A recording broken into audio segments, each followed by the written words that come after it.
Esto es Desafío Animal.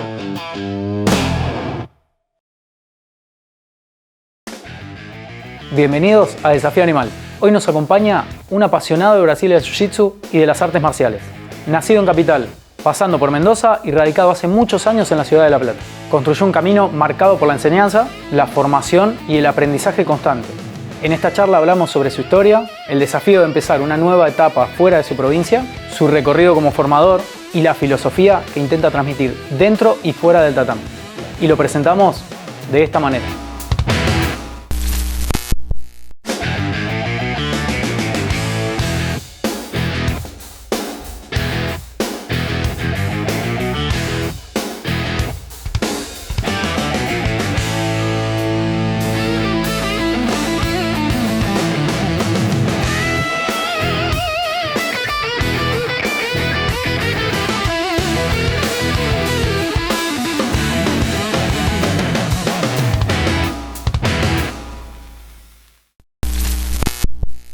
Bueno, Rama querido, gracias por estar acá, gracias por el tiempo, como le decimos a todos.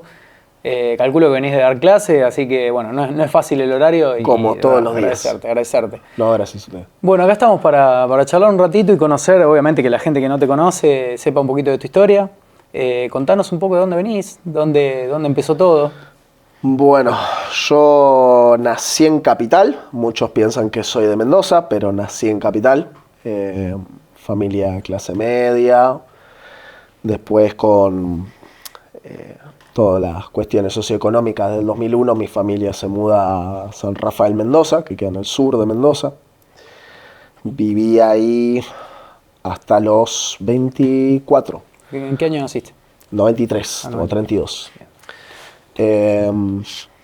Viví ahí la mayor parte de mi vida en Mendoza, digamos, conocí el Jiu-Jitsu allá, o sea, toda mi carrera deportiva empezó allá también, y después, bueno, cuando tenía 24, en el 2017, me mudé acá para la ciudad de La Plata, donde resido hasta el día. Bueno, pará, no te adelantes. ¿Allá conociste solo el Jiu-Jitsu o hubo otros deportes anteriormente?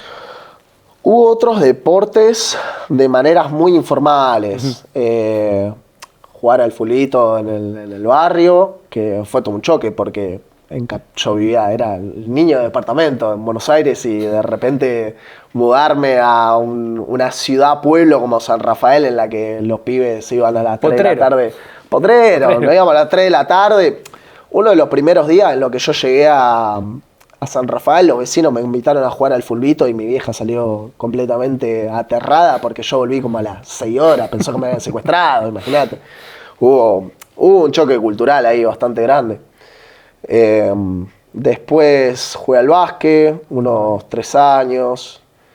Cuando era chiquito, ponele 10, 12, 13 años por ahí. Y después el primer acercamiento a las artes marciales lo tuve haciendo aikido. Estos deportes nunca en competencia, digamos, siempre de amateur, en el barrio. Sí.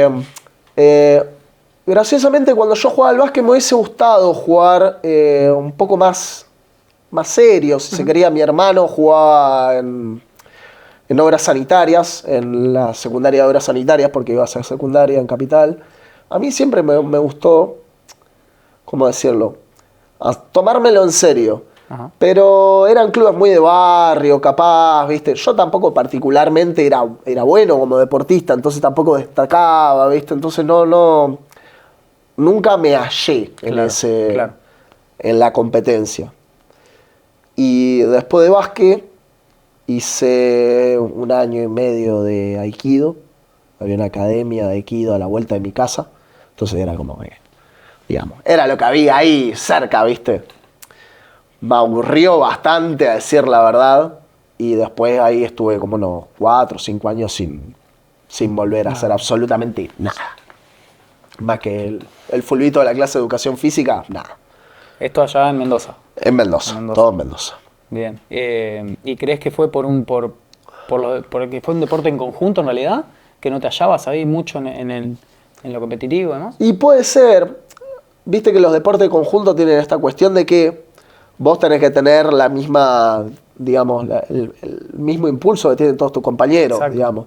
Algunos compañeritos míos faltaban al 80% del entrenamiento, Claro. o faltaban a los partidos directamente, ¿viste? Entonces como que nunca estás en esa cuestión, ¿viste? Y tampoco era de los buenos como para decir, bueno, yo voy a hacer Claro. No es solo adaptación al deporte, sino adaptación al resto a la de los competencia, claro, seguro.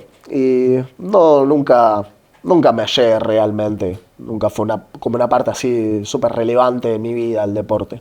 Bien, y esos 4 o 5 años, nada. Nada. Después de eso, ¿te venís a la Ciudad de La Plata? No. No, yo empecé a los 17 encontré el Jiu-Jitsu. Mi hermano, Allá. sí, allá. Mi hermano se había hecho amigo del guardia de seguridad del casino donde trabajaba. Y ese tipo, Roberto Longueira, había empezado a entrenar hacía 6 meses, Jiu-Jitsu, tipo que había hecho artes marciales toda la vida. Y un día estábamos comiendo en casa y dijo, vos tenés que empezar a hacer Jiu-Jitsu conmigo. Yo dije, bueno, vamos, a ver qué onda. Y bueno, 15 años después, acá estamos. En esa época no había Google y no había todo lo que hay No ahora. había como- nada. No había nada. No había nada. No Bueno, había nada. Y estaba esa rama de investigar, porque me imagino, conozco tu cabeza ahora y por ahí tu cabeza en ese momento funcionaba igual. Cuando te dijeron Jiu-Jitsu, ¿qué hiciste? ¿Te pusiste a leer revistas? ¿Buscaste en un...? ¿Qué hacías? Porque no había Mira, nada. yo me acuerdo de haber buscado el artículo de Wikipedia de Jiu-Jitsu japonés, porque yo pensé que era Jiu-Jitsu japonés. Yo sabía, ¿viste? Y, y después cuando llegué resulta que era otra cosa, ¿viste? Claro, Jiu-Jitsu brasileño, todo, digamos, no hay golpes, son todos llaves, palancas. Yo dije, qué raro esto. Pero de la primera clase que me enseñaron cómo tirar un triángulo, yo dije, esto lo tengo que aprender, esto lo tengo que hacer. Esto es otra cosa. Bien. Y además, bueno, en esos primeros años, vos sabés, digamos, en esa época, por ejemplo, un cinturón negro no existía. Creo que cuando yo empecé Jiu-Jitsu, había un solo cinturón negro en toda la provincia de Mendoza. Claro. O sea, para mí un cinturón negro era un Pokémon legendario, no existía, tenía poderes, o sea, mi profesor era azul, Claro. sabía un poquito más que nosotros. Claro.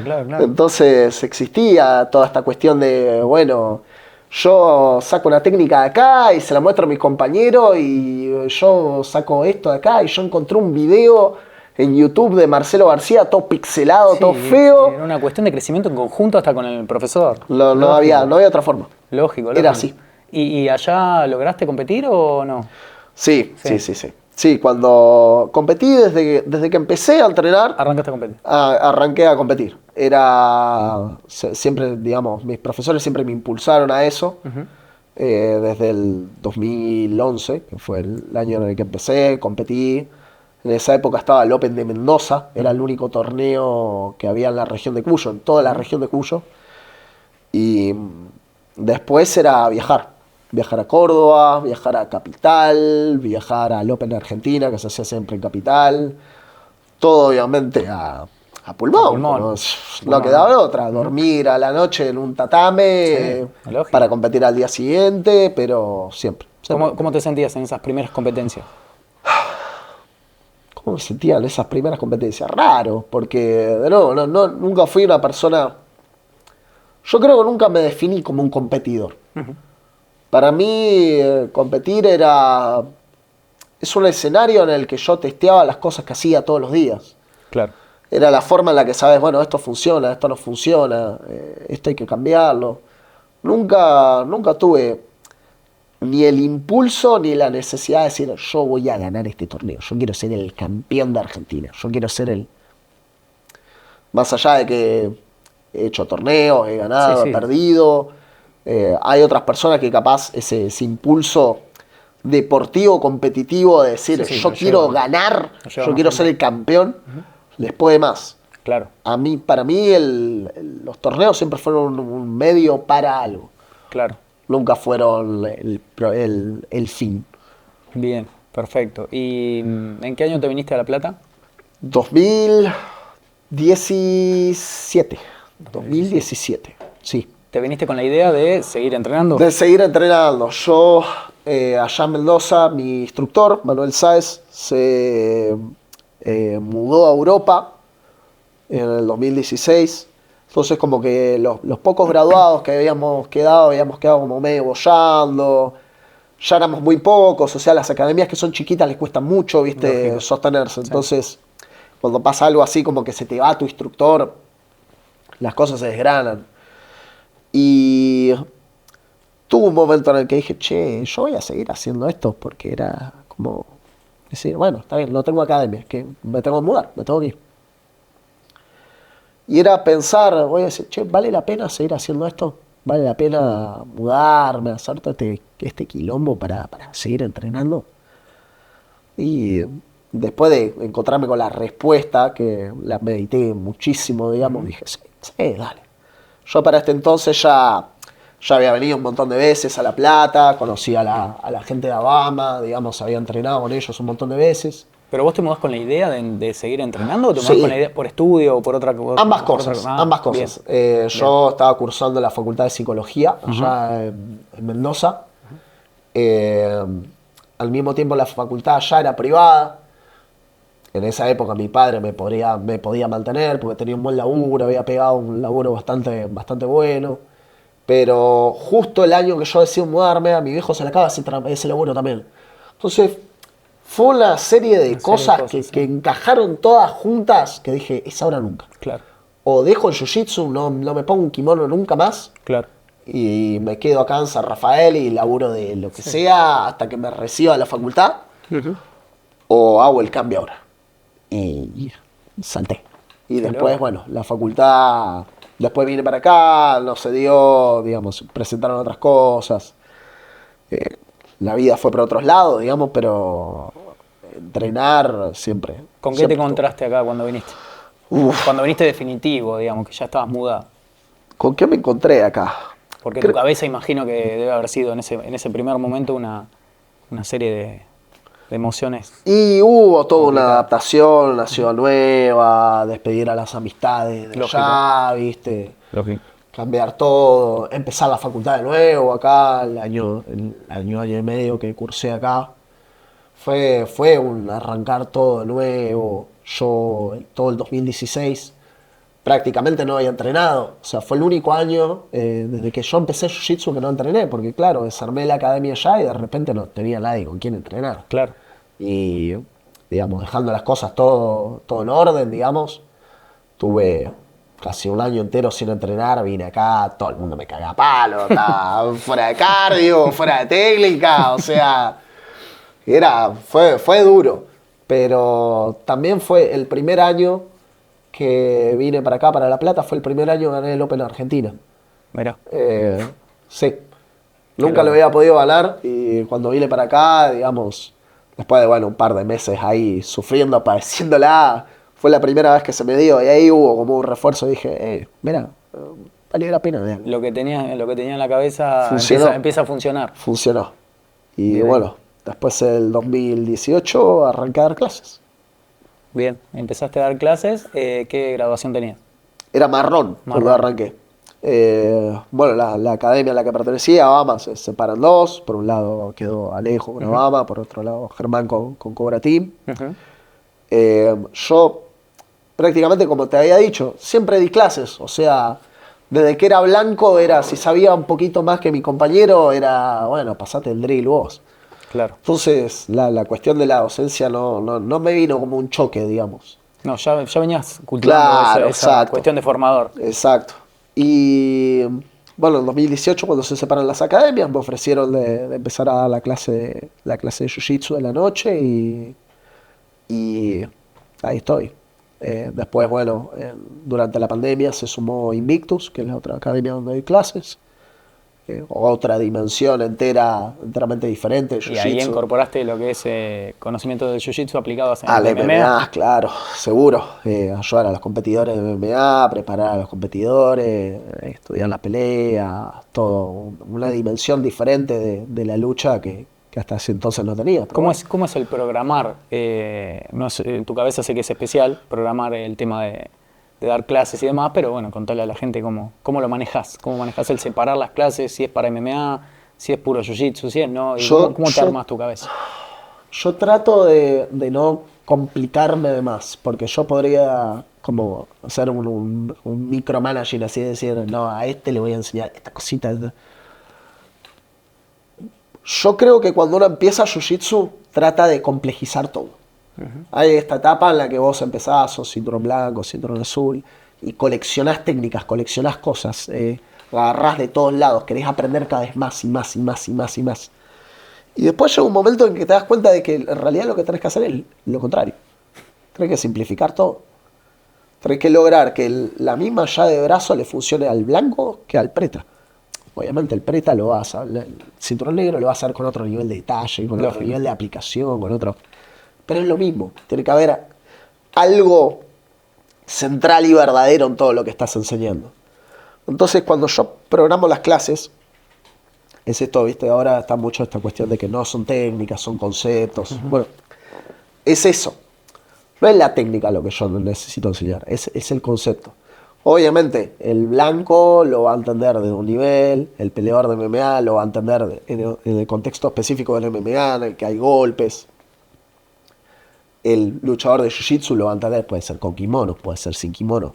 Pero una llave de brazo es una llave de brazo. Lógico. Un mataleón es un mataleón. No cambian las leyes de la física porque vos estés usando kimono o porque vos estés en una pelea de MMA. No, ni hablar. Es lo mismo. El concepto es el mismo. Entonces, ahí es a donde tenés que llegar. Porque después yo también quiero que el peleador de MMA se pueda poner un kimono y está bien, no va a ser el mejor luchador de kimono del mundo. Lógico. Pero sigue pudiendo hacer jiu-jitsu. Y que a mí también me gustaría que cualquiera de los pibes que haga jiu-jitsu deportivo conmigo, si el día de mañana tiene una situación en la calle o cualquier cosa en la que se tiene que defender, ay no, yo hago berimbolo nomás, no sé derribar. No, flaco, estás haciendo un arte marcial, te tiene que Lógico. servir para todo. Lógico. ¿Entendés? Entonces tiene que llegar esa parte central de lo que enseñas. Entonces, para mí, para programar las clases es eso, es qué es lo que quiero que de este concepto, de esta posición, de esta llave, de esta estrangulación, qué es lo que quiero que ustedes entiendan con eso. Y después nos vamos por los detalles, después miro, ¿qué hay? 10 blancos en esta clase, bueno, explico los detalles para los blancos.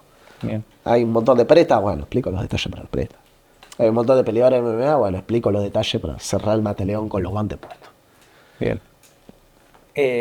Una de las cosas que me gustaría preguntar en todo esto que decís es cómo lidias, porque lógicamente no es lo mismo, o creo yo que no era lo mismo enseñar hace 10 años que enseñar ahora, cómo lidias por ahí con las generaciones más nuevas, que tienen, obviamente cuesta un poquito más el prestar atención, todo tiene que ser mucho más rápido, las frustraciones, bueno, ¿cómo se lidia con eso? Sí, no solamente el cambio de las generaciones, sino el cambio de las generaciones dentro del Jiu-Jitsu. Claro. Es lo que decíamos antes. Hace 10 años el que hacía Jiu-Jitsu se las tenía que arreglar. Había muy poco material, no es que podías abrir YouTube y antes era encontrar la técnica. Ahora los pibes están escroleando todo el día así, TikTok, y le salen videos de Jiu-Jitsu uno atrás de otro, me mandan 50 reels cada uno por día. Entonces yo creo que ahora es un trabajo de ordenarse, de estructurar lo que vos haces. Claro.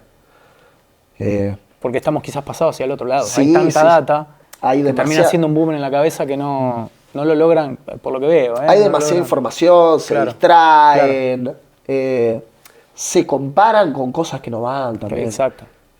Capaz, los pibes, cosas como, no sé, los chicos capaz ven un cinturón azul de Brasil que vuela, el pibe dice, no, yo soy un boludo, yo no sé luchar. Si este pibe es cinturón azul como yo. Es como, ¿por qué te estás comparando con un pibe que vos no conocés su historia, no conocés cuántas horas entrena por día, Exacto. no conocés qué habilidades físicas tiene? Entonces es un poco ese proceso de recentrarse. Sí, bueno, pero ¿qué querés hacer vos? Nosotros vamos a trabajar esto. No te distraigas con lo demás no importa. Vos querés ganar este torneo, querés ganar el Open, querés ganar esta pelea de MMA, no te preocupes por lo demás. Preocupate por lo que podés cambiar vos, por lo que podés hacer vos. Para mí va por ahí la onda. Bien. Sí, porque noto que esto, de que los pibes les cuesta engancharse y los que se enganchan a veces se terminan pasando de rosca con tanta cantidad de conceptos y bueno. Sí, seguro. También lo veo en que les cuesta también sumarse a la clase y a la diaria de lo que es el jiu-jitsu. Pero bueno. Sí, obvio.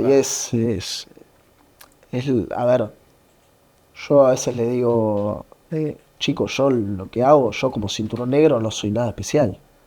Yo las cosas que hago las hago porque entreno desde hace 15 años. Lógico. Y estoy en el tatame casi todos los días desde hace 15 años. Lógico. Ustedes no lo dimensionan, pero ustedes se desesperan tratando de decir, no puedo hacer esto, no puedo hacer lo otro. Pará, paciencia, hay un proceso. Claro, no claro. podés acelerar el proceso. Tal cual. Por Tal más cual. eficiente que seas, por más... El día tiene 24 horas para todo el mundo. Tu tiempo va a llegar. Tal cual. Esperá. Tal cual. ¿Y cómo te ves en el jiu-jitsu de acá a unos años? ¿Qué pretendés? ¿Qué pensás? Me gustaría seguir dando clases y entrenando en la medida de lo posible. Yo creo que competir, es lo que te digo, yo voy a competir siempre que, mientras el cuerpo siga funcionando, yo creo que en mayor o menor medida siempre voy a seguir compitiendo porque me gustaría seguir testeando cosas. Claro. Me gustaría seguir abriendo el laboratorio. Pasa a veces, capaz, cuando un cinturón negro se pone viejo, ya físicamente hay cosas que no las puedo hacer. O sea, sí, obvio. Va a haber un momento en el que el liderazgo de las cosas pasan a los que son más jóvenes, tienen más drive, pero me gustaría seguir estando ahí. Tenga 40, 50, 60 años, en la medida de lo posible. Siempre hay algo que puedes hacer. Siempre hay algo que puedes aprender. Siempre hay algo que puedes mejorar. Obviamente, cuando tenga 50 años no me voy a poner a tirar berimbolo con un cinturón azul de 20 años. No, Lógico, no, claro. obvio. Pero me gustaría tener la certeza de que va a haber algo que yo voy a poder enseñar. De que va a haber algo que yo puedo seguir trabajando para lo que viene después. ¿Y te ves con una academia propia? Eso es otro tema. Porque ahí nunca estuve en contra de la idea de la academia propia. Pero la academia propia también acarrea un montón de cosas que no son jiu-jitsu. Exacto. Ese es el tema. Tener una academia es un negocio. Al fin y al cabo, estás a cargo de un negocio y te tenés que hacer cargo de un montón de responsabilidades que capaz uno cuando entra a la academia todos los días no las ve. Claro. Que el alquiler del lugar, que la cuota, que esto, que lo otro, que los baños tienen que estar limpios, que... Y eso no es jiu-jitsu. Eso es otra cosa. Yo ahora no me veo asumiendo esa responsabilidad. Capaz en el futuro sí. Yo creo que también es parte a veces de la evolución de los profesores. Todos quieren como tener su espacio después de ese otro punto, pero ahora estoy contento con lo que tengo. Bien, lindo. No, cuesta a veces lo que vos decís. El despegar de lo que es la actividad en sí y lograr... Pasa ahora con las redes sociales. Exacto. O sea, hay un montón de pibes que hacen un montón de contenido por redes y les va muy bien. Pero yo siempre me pregunto lo mismo. Digo, ¿en qué punto sos influencer y en qué punto sos entrenador de jiu-jitsu? Claro. ¿En qué punto dejás ¿Dónde está el equilibrio? Claro, ¿dónde está el balance? Si te la pasás 10 horas por día editando video para subir a Instagram y entrenar 1 hora por día, sos más influencer de lo que sos entrenador de jiu-jitsu. Y está bien. O creador de contenido, sí. Porque funciona, o sea, eso es sí. indebatible, no Ni se hablar. puede ir en contra de la marea. Ni hablar. Pero, ¿hasta qué punto es una cosa y no es la otra? ¿Y sos consciente de que sos formador? Es algo que funciona inconscientemente en mí, pero de vez en cuando vuelve así, ¿viste? Es qué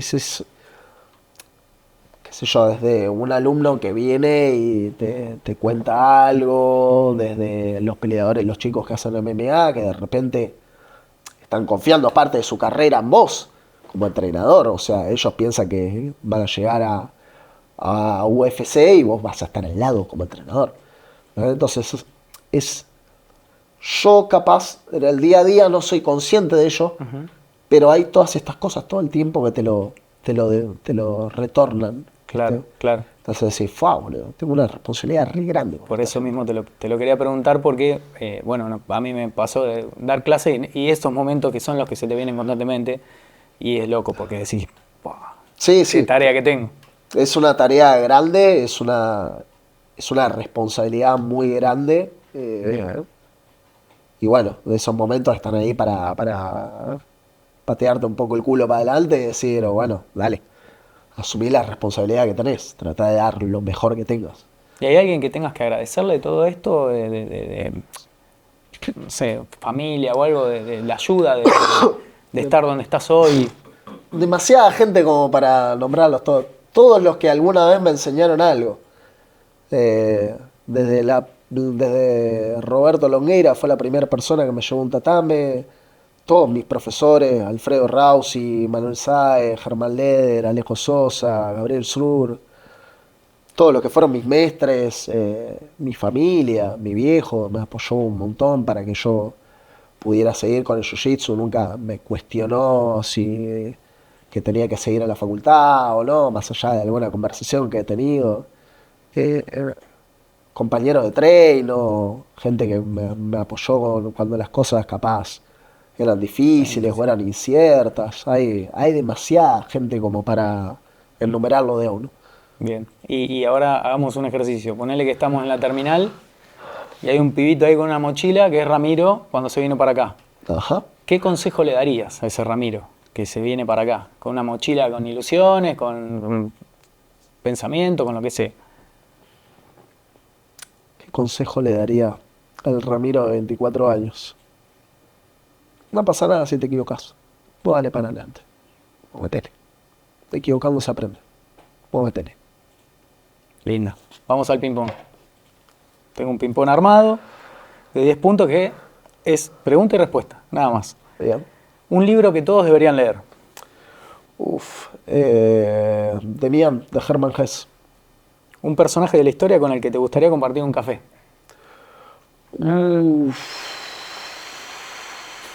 Personaje de la historia con el que Son me gustaría. Sí, sí, sí, hay muchos. Elio Gracie, vamos a ponerlo. Una palabra que defina el jiu-jitsu. Evolución. Un valor que nunca negociarías. La honestidad. Una derrota que hoy agradeces.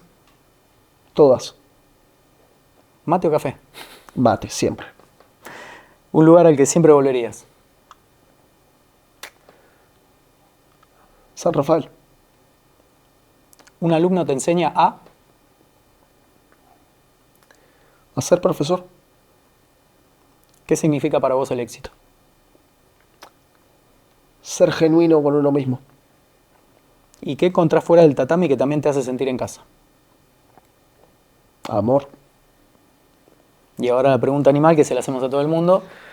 ¿Cuál es el animal que te identifica a vos hoy en día y qué tuvo que romperse en vos para que surja ese animal? Qué complicado. A ver cuántas características se le pueden ascribir a un animal. Todos los documentales de Animal Planet que vio uno de chiquito.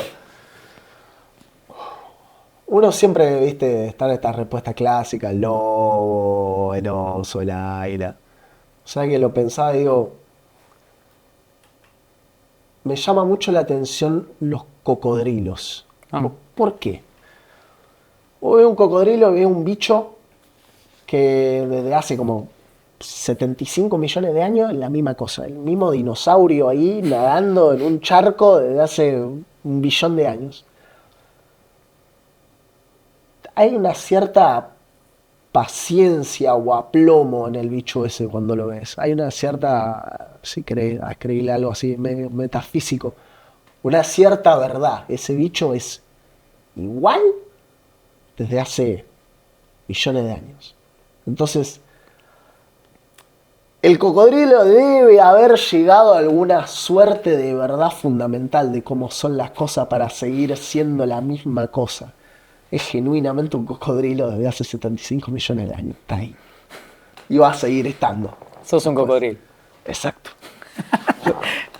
Gracias. Listo. Muchas gracias. Bueno, gente, pasó Ramiro Spinelli por acá por los estudios de Fusión TV. Gracias por mirar todos los episodios de Desafío Animal y los esperamos en el siguiente. Vayan, den like, suscríbanse, denle a la campanita y nos vemos la próxima.